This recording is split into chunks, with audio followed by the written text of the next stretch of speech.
Let's make it count. I must practice tolerance.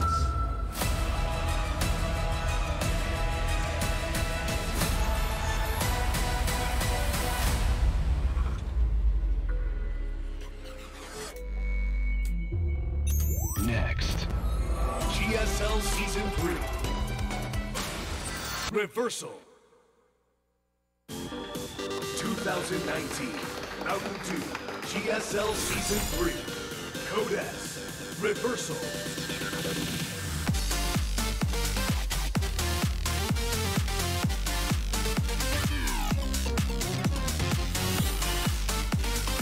Hello, everybody, and welcome to the GSL Code S Season 3.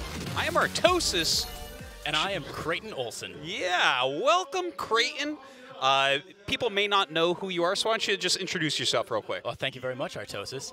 My name is Creighton Olsen. I'm a small-time StarCraft caster and a full-time bald guy living here in Seoul, but I'm from the States originally, and I could not be more excited and honored to be bringing the GSL to the good people back home. Well, that's very interesting because I'm a part-time bald guy and a full-time caster. That's not true. Your hair is luscious and beautiful.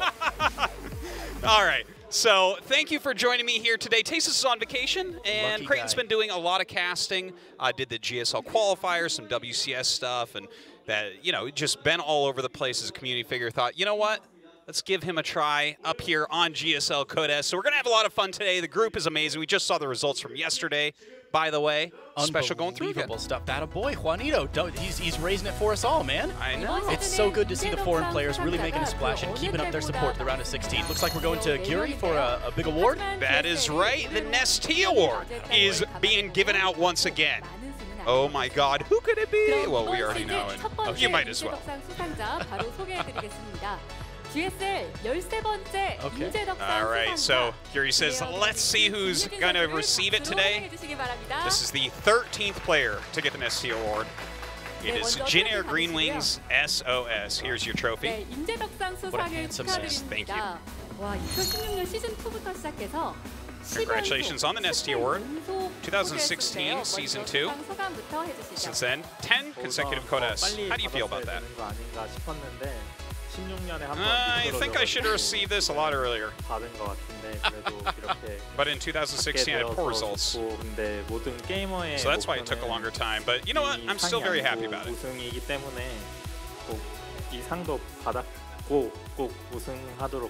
Everyone's dream is not just the Nestea Award, but to win a championship as well. And, you know, since I've gotten this award, I, again, have another goal, that's to be a champion. Just hoping to make it to the finals. You know, the last season, though, we had so many upsets. You were one of the victims in the round of 32. You have to have more determinations for this season. 좀 무서운데 또 한편으로는 이게 방심 안 하는 거니까. You know, when I came to the studio today, I remember the nightmare of last season. 네, 알겠습니다. 다시 한번 임재덕상 수상 축하드리겠습니다. But that's made me stronger. I'm not going to drop my guard, and I'm going to make it through. 네, 이렇게 So once again, congratulations SOS on the Nestea Award. 그럼 32강 All right. What a hero. Okay, here we go. We're going to get into the actual day now that we've given out that Nestea Award. Great to see SOS get that. Beautiful stuff. We're going to see a lot more players grabbing that up this season, I think. Yes, that's right. We have 4 to give out. Isn't that crazy? That's so many Nestea Awards. What's going on, man? Just everyone makes it in every season. I don't know. So what's the next level up from the Nestea Award? What happens when you get to 20 GSL seasons? This is something we were actually talking about before. Dark's on number 17, so maybe we can have the Dark Award on number 20. That'd be beautiful. Like a spray-painted black, like matte trophy that looks all evil and stuff. Or maybe just 2 Nestea Awards duct taped together. That's nowhere near classy enough for the GSL. They would at least golden duct tape or something. Yeah, some very pretty stuff. Okay, so this group today, Creighton, what are you thinking about it overall? What do you think as far as people advancing before we get into this match? You could not have given me a better first group for my first GSL cast. The stories that we're going to look at today, unbelievable, Artosis. I mean, let's start with the guy on the screen right now, Dark. Wonderful player, unbelievable. Obviously, last year's champion. He's creative, he's interesting, and more importantly to me as a fan and caster, he's so much fun. Oh, yeah. Get him into an interview, and he's cracking jokes, and he's making fun. He's talking trash. He is one of those very rare players that is at the top of the world and has oodles of personality. And as you said, his playstyle is not boring either. Like, this guy's aggressive. He mixes it up. He's not just sitting there, you know, macroing up and playing the long game. Yeah, man. We see a lot of players in the GSL these days that are very set in their ways. They've been playing this game for a decade now. They've been winning for a decade now, and they say there's no reason to change stuff up. Yeah. But Dark, obviously, I'm so happy to see if he shows us a macro game, he's got to bust out some cheese today, doesn't he? Well, yeah, I mean, he's Dark. He's going to. But what about this guy? What do you know about Bomber? Because this guy is old school. He is very old school. He's older than I am, Artosis. Oh, my God. Aren't you, like, I'm older than me? Come on, man. I lost all my hair, but I'm not that bad. Yeah, Bomber bringing it back. This is, what were they telling us before? He has been out of the GSL now for almost 4 years. God, that's a long time. Bringing it back. I can't wait to see what he brings. I got to cast a couple of his qualifier games. Oh, yeah? And he looks salty, man. He is, like, prepared. He is sharp. All right. He is ready to go. Okay. I am excited. Our first map going to be Thunderbird. Here we go into set number 1.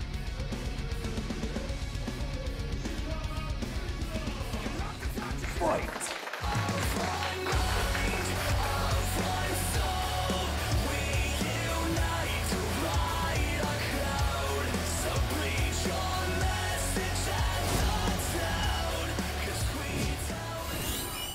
All right, guys, we're going to bring into the first match.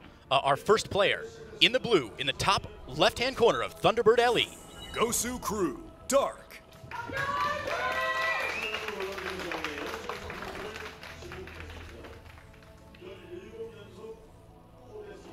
He's so handsome. He is. But there's someone handsomer in this game. Is it possible? Team Revolution, Bomber. Are you ready for bombing? I am so ready for bomb. Oh, man, he's also a very handsome nerd, Tasteless. Oh, my Artosis. God. I just called you Tasteless.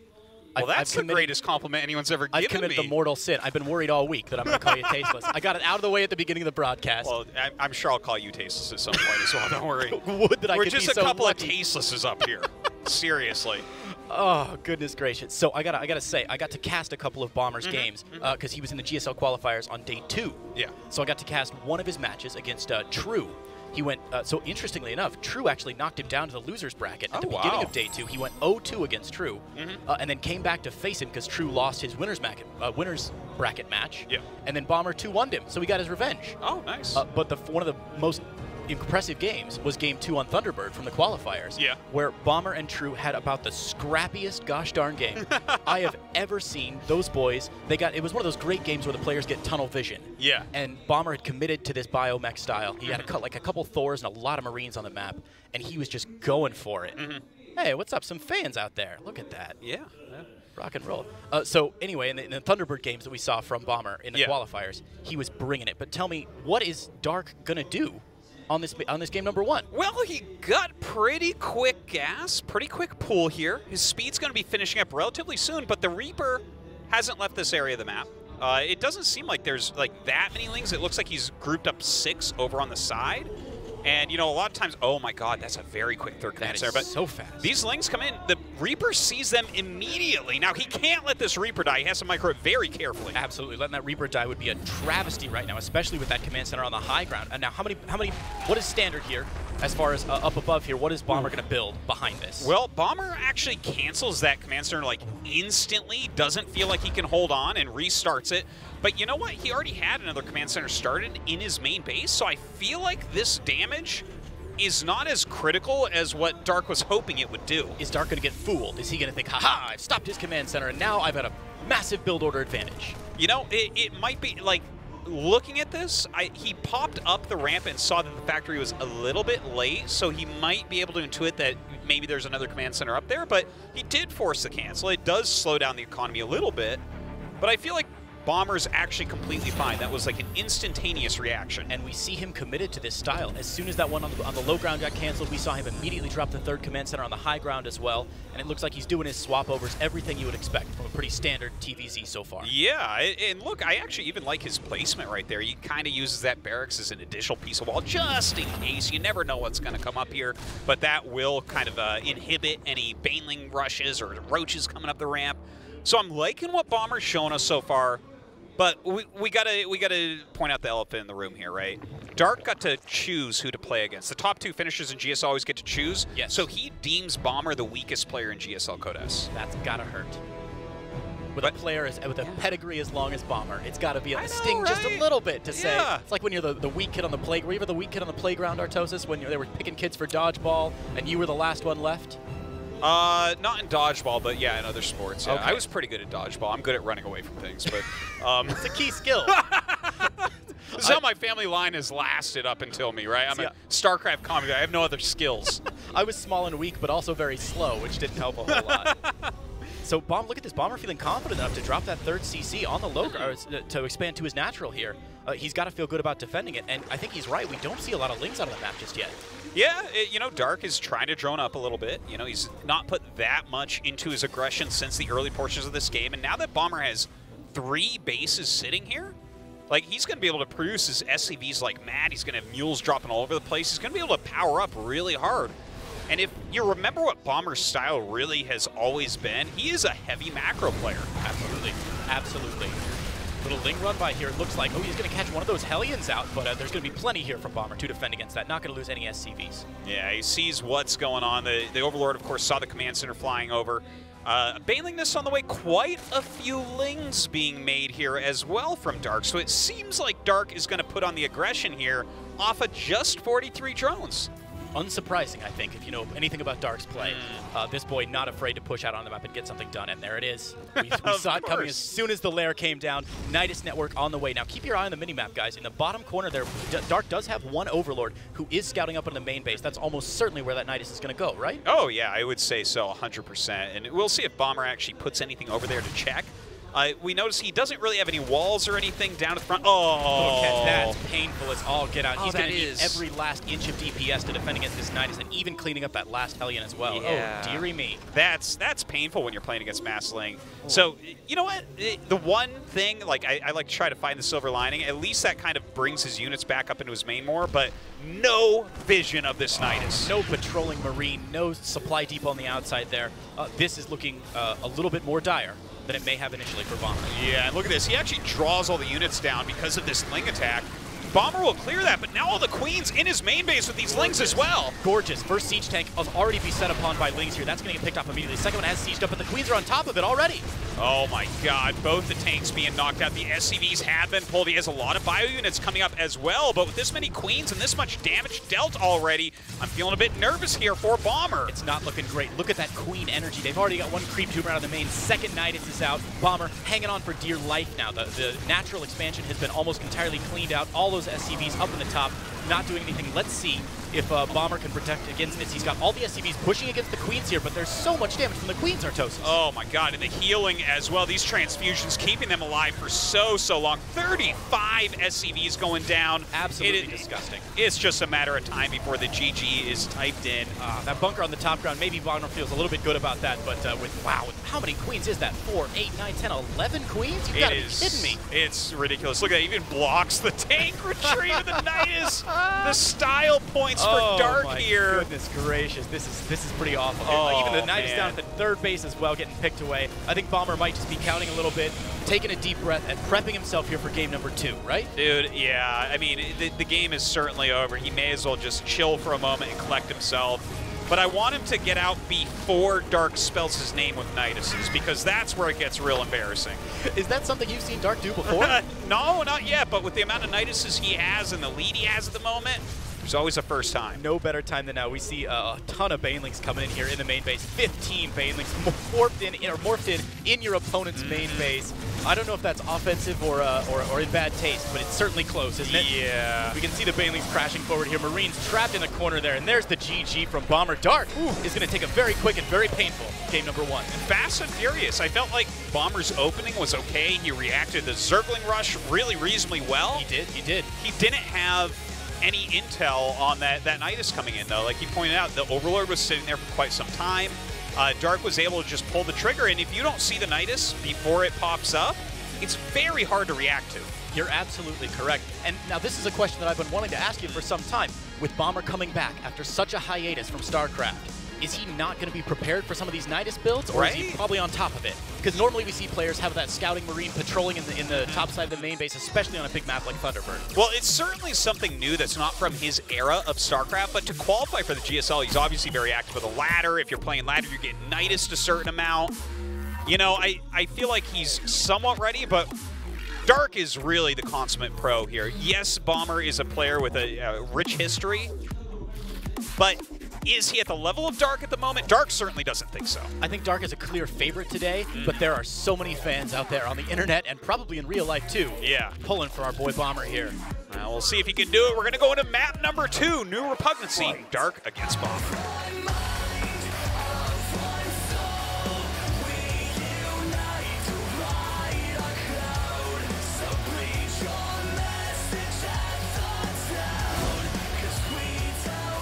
All right, guys, here we go.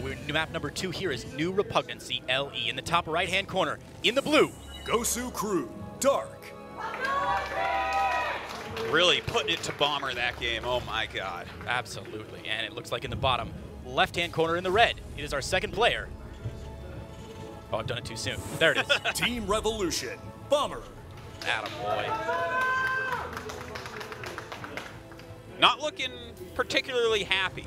No, look at that face. Almost a scowl. If you could, Yeah. if Bomber ever had emotion, that would be a scowl. I think so. He's obviously, you know, you get picked by the GSL champion. That's already kind of a little hit to your ego, like you were mentioning before. And then, you know, Dark rushes you, and then does another kind of cheesy maneuver against you. It can't feel good. Welcome back, Bomber. Oh, man. After 2015 GSL Season 3, has it been that long? That is a long time. Wow. My God. That was back when Siege Tank had to be upgraded, wasn't it? Oh, God. Maybe not quite that long ago. To be honest, I don't even remember, but it was a while back. It's been a bit. And, you know, Bomber for you know, I know we're getting new fans for StarCraft 2 all the time. If you don't really know who Bomber is, because we keep talking about him in this kind of revered status, he was one of the very best players in the world at the beginning of the game. It was like, you know, MVP had kind of this other player in the background that everyone's saying, oh, this guy can win, and it was Bomber. And then MMA kind of came up around that time, and they actually formed a little triangle of players that would beat each other quite a bit. Sure. So it was like, I believe, if I recall correctly, it was MVP always beat Bomber, who always beat MMA, who always beat MVP. I think you're correct. Yes, yeah, sir. It was so long ago to try to remember this, but yeah, he was one of the big 3 Terran players back in the day. Yeah, man, and this is, ooh, look at that, a third already here for Dark. And he's pushing to get that up before the Reaper denies it. A good catch. Yeah, I mean, I started following StarCraft back at the beta at the beginning, like I think most of us did here. And look, man, look at that link control there from Dark. Very nice. The to and fro that we see so often with those Reaper openings. I think I'm just amazed because it never happens in my games. Oh, no, I know what you mean. I'm like, I know how this is supposed to look. And Roach Warren already on the way here. It looks like up in the main base. Oh, my God. Yeah, that's a very quick Roach Warren. That is some aggression right there, is it not? No question about it. Like, you do not get it this early for any other reason. Unscouted. The Reaper not able to get up as of yet. Just kind of chilling out in the front. I wonder what his plan is here with this. Like, is he just going to make a bunch of roaches and go? I mean, I guess it's a strategy that we've seen Dark do in the past, but is this how little he thinks of Bomber? Well, 4 roaches on the way. Now, there's no lair yet, so it doesn't look like there's going to be any crazy Nidus play early on for those roaches, which is something we've been seeing increasingly over the course of the year. But, man, 7 roaches under Dark's control at 3.5 minutes into the game, make it 8. Yeah, oh, yeah, that's a lot coming across the map right now. There is a starport out. I mean, he's making a Viking, which will push away the Overlord and everything, but he doesn't have a tech lab on it, I don't believe. Yeah, so no Banshee to bail him out there. Yeah, the Banshee is kind of the unit that could really crush this. A couple Ravagers coming out. Dark already moving out into the middle of the map. And the Reaper is, like, where is the Reaper? I think he came back home. I don't see it anywhere on that mini-map. So if this shows up, and that's the first time he sees it, that's the worst feeling in the whole world. What are Bomber's odds of holding this?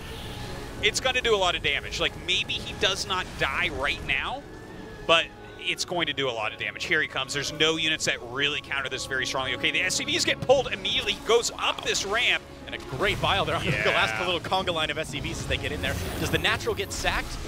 Oh, man, here it is. Viking already landed. Bile's going down here on this army, trying to defend against on the top of the ramp here, but it looks like Dark has his run of the place here. Going to drop down one of the supply depots immediately. That repair not able to get off. No, this is really tough deal. Look at that, even going after Stim, which is, you know, that's kind of the crux of this build here for Bomber even. He's supply blocked, the siege tank only halfway done. I don't think 21 extra seconds would have saved that Stim, Artosis. No, not this game, that's for sure. Real shame. Oh my gosh, he's getting so much damage done. Unbelievable. SCV's pulled already from the main to try and defend against this, but Bio's going down. What has Dark even lost? A couple roaches, maybe? Yeah, not very much. Wow, and it looked okay. So this is going to get pushed away, but still in the natural, still zoning out. Even if Bomber holds this, he's trapped in here, pinned on 2 bases, and Dark is free to do whatever he wants behind this. We see him already droning up, already adding on, going up to that lair tech. Yeah. He's got his mid-game plan already in process. This is terrible for Bomber. Like, Dark is in such fantastic shape. Look at that worker count. 24 against 53. Look at this, he's chasing the army, but he can't even get the Ravagers. Ouch. 3 Ravagers escape, and wow, Dark going to be laughing all the way back home. His build was completely destroyed. Like, having that barracks up at the front with the tech lab, having that get knocked out so quickly when he went for... Like, his whole build was getting Stim early, and now everything has been ruined. Dark has controlled this game completely. Completely gone. Bomber can't even put pressure on the 3rd base, which is something we really commonly see on New Repugnancy. It's really easy to set up the tanks on that high ground, start shelling away on the 3rd base, and drive some bio in underneath. But Bomber has got nothing behind this, just restarting his Stim. I know. It's such a tough situation here. He's trying to tech behind this. We see a couple reactors getting added onto those barracks back home for Bomber. Gonna go for bio and Stim, I guess, but man, I can't imagine him having enough gas to really support this kind of a push with that few SCVs. No, I'm not sure where you're even supposed to go as Bomber here to try to come back. Like, this is a very tough situation. And that Scouting Reaper that didn't get the job done at the beginning of the game doesn't get the job done there and pays the iron price. 4th base coming down now for Dark. Yeah, and look what Dark's doing here. This is such like a straight up play. The fact that he is going into double evolution chamber, he's just focusing on Roach right now, getting the speed and everything, pushing out his creep spread. It feels like an invincible way to play when you've done this much damage in the early game. Do you ever play Pokemon, Artosis? Oh, yes. Do you ever, when you played like the original Pokemon, did you ever lose your starting Pokemon that was hilariously strong and then realize that the rest of the 5 Pokemon in your party were super low health and they were all just worthless and you just had to watch them all die one after another? Every time I played against my brother's Mewtwo, yes. I feel like that's what's happening with Bomber right now. The linchpin of his build now, the #1 thing you want to do, that quick Stim getting picked off, even this little move out here with only 2 tanks and a handful of bio is not going to be enough to overcome the powerful gym trainer here that we see in Dark. Yeah, this seems pretty impossible to break through at the moment. I like that he's trying to pressure, that he's trying to be on the map and do something. I can't foresee this actually eliminating this army. Stims for it, he goes after it, but Dark just has too much. He's got enough corrosive bios there to keep it off, and that creep spread from Dark actually doing a lot of work here, giving him some of that sight lines of the 2 medevacs there. Some nice micro from Bomber. We can see, man, I tell you, once you get that APM up, it's pretty good, but it's not going to be enough, and Bomber is going to fall down. 0-2 in our first match of the night. Yeah. That's a rough showing right there for Bomber, but of course, this is the champion. This is the 2nd best Zerg in the world right now. I think no one argues with that at the moment. Next to Cyril, this is the guy. So, you know, obviously a very strong showing from him. Got to be a little bit embarrassing as Bomber, though, right? You get rushed a couple times and just, it looks like there was nothing he could do to stop either. I don't know what's going on inside Bomber's head because I'm not a pro gamer and I never have been, but there have got to be some very complex emotions all swirling around right now. Former champion, playing the current champion, a little older, kind of getting back on his feet. That's got to be a tough loss to take. Well, we'll see how he does in his last match. We're going to go to a quick commercial break. When we come back, RagnaroK against SOS.